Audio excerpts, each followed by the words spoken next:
নমস্কার। যেভাবে রাজ্যপাল মুখ্যমন্ত্রীকে সামাজিক বয়কটের ডাক দিচ্ছেন, তিনি বলছেন যে মুখ্যমন্ত্রীর সাথে তিনি কোনো সভায় থাকবেন না, মুখ্যমন্ত্রীর সাথে কোনো ডায়াস শেয়ার করবেন না, অর্থাৎ সামাজিকভাবে মুখ্যমন্ত্রীকে বয়কটের কথা উনি ঘোষণা করেছেন এবং সেই নিয়ে একটা ভিডিও প্রকাশ করেছেন। আমি ব্যক্তিগতভাবে মনে করি যে আপনি ওই পদে থাকাকালীন, অর্থাৎ মুখ্যমন্ত্রী যেমন বলেছিলেন যে আমি রাজ্যপালের অফিসে যেতে বা রাজভবনে যেতে ভয় পাই, ওটা যেমন ঠিক ছিল না, ঠিক তেমনিভাবে রাজ্যপালের মুখ্যমন্ত্রীর সামাজিক বয়কটের ভাবনাও কিন্তু সংবিধানের বিপরীত। সাংবিধানিক প্রধান হিসাবে সংবিধানের ওই পদে থেকে তিনি মুখ্যমন্ত্রীকে সামাজিকভাবে বয়কট করবেন এই ডাক তিনি দিতে পারেন না এবং এটা একটা ভুল অবস্থান তার। যেমন করে ভুল অবস্থান ছিল মুখ্যমন্ত্রীর যে আমি একা রাজভবনে যেতে ভয় লাগে রে বাবা, আমি এখন থেকে রাজভবনে একা যাব না, যদিও তিনি পরে গেছেন। ফলে এই যে সাংবিধানিক জায়গা থেকে মুখ্যমন্ত্রীর বক্তব্য আসছে বা রাজ্যপালের বক্তব্য আসছে, মুখ্যমন্ত্রী রাজ্যপালকে রাজভবনে যাওয়ার ব্যাপারে অস্বীকার করছেন যে উনি নিরাপদ অনুভব করছেন না, বা রাজ্যপাল বলছেন যে আমি মুখ্যমন্ত্রীর সাথে একই মঞ্চে বসবো না। এই ভাবনাগুলো কিন্তু পার্লামেন্টারি ডেমোক্রেসির জন্য ভয়ঙ্কর। আমি আপনাকে বলছি, আপনি পদে থাকাকালীন এই কথা বলতে পারেন না। একজন সাধারণ নাগরিক, আপনি সবাই সাধারণ নাগরিক বলতে পারি আমরা মুখ্যমন্ত্রীকে বয়কট করছি। একজন পশ্চিমবাংলার 100% নাগরিক বলতে পারেন যে আমরা মুখ্যমন্ত্রীকে বয়কট করছি। কিন্তু একজন রাজ্যপালের পদে থাকা মানুষ কি বলতে পারেন যে আমি মুখ্যমন্ত্রীকে বয়কট করছি? এটা বলতে পারেন না উনি। এটা লিগালি পারেন না, কনস্টিটিউশনালি পারেন না, পলিটিক্যালিও পারেন না, অ্যাডমিনিস্ট্রেটিভলিও পারেন না। আমি বলছি যে এই রাজ্যপাল কিন্তু পশ্চিমবাংলা মানুষের জন্য দুঃখের কারণ।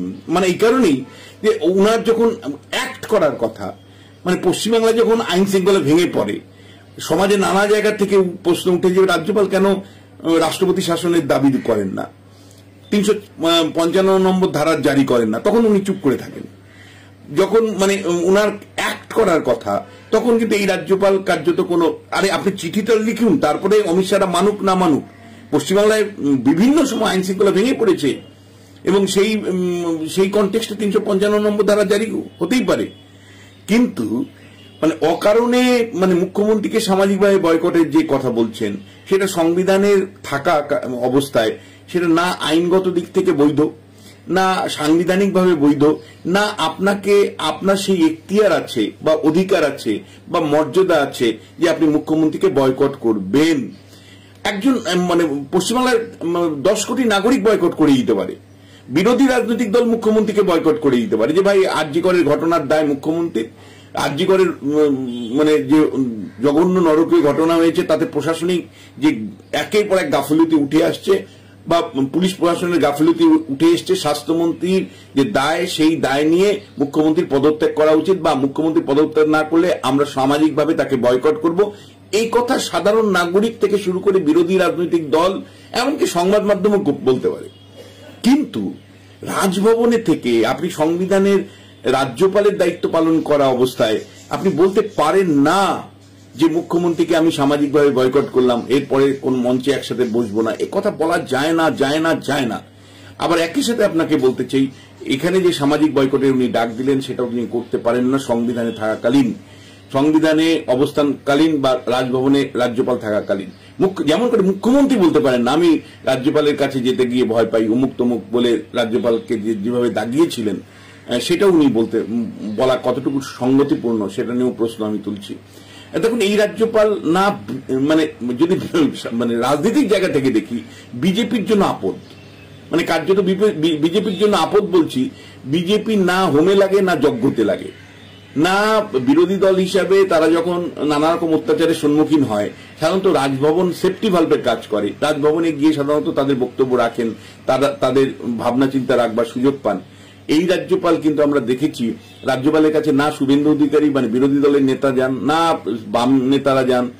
এই রাজ্যপাল না হোমেরও না যজ্ঞেরও, না তিনি বিরোধী রাজনৈতিক দল যে সমস্যাগুলো পড়ছে, সাধারণ মানুষ সমস্যাগুলো পড়ছে, সেগুলো কোনো সুরাহা তিনি করতে পারেন বা তার কাছে গিয়ে অ্যাটলিস্ট বলা যায়, এই কোনো অবস্থা নেই।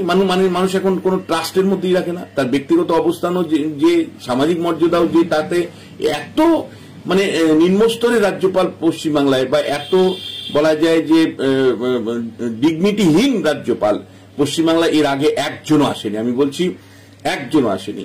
ফলে যে অবস্থান রাজ্যপালের, তাতে না মানে তিনি মানে বিরোধী রাজনৈতিক দলের কাছে সেফটি ভালভের কাজ করেন, না মানে রাজ্যের সংসদীয় ব্যবস্থাকে সুচারুভাবে চালানোর জন্য কোনো ইতিবাচক ভূমিকা নেন। তার নবতম সংযোজন হলো মুখ্যমন্ত্রীকে আমি সামাজিকভাবে বয়কট করব। আর এটা একজন রাজ্যপাল মুখ্যমন্ত্রীর উদ্দেশ্যে বলতে যেমন পারেন না, তেমনি মুখ্যমন্ত্রীও রাজ্যপালের মানে উদ্দেশ্যে বলতে পারেন না যে আমার রাজভবনে যেতে ভয় করে বা রাজভবনে আমি বৈঠকে যাব না, ইত্যাদি ইত্যাদি কথাগুলো। তো যাই হোক, মানে আমার এই বক্তব্যটা আমার মনে হয়েছে যে আপনাদের সামনে তুলে ধরতে চাই।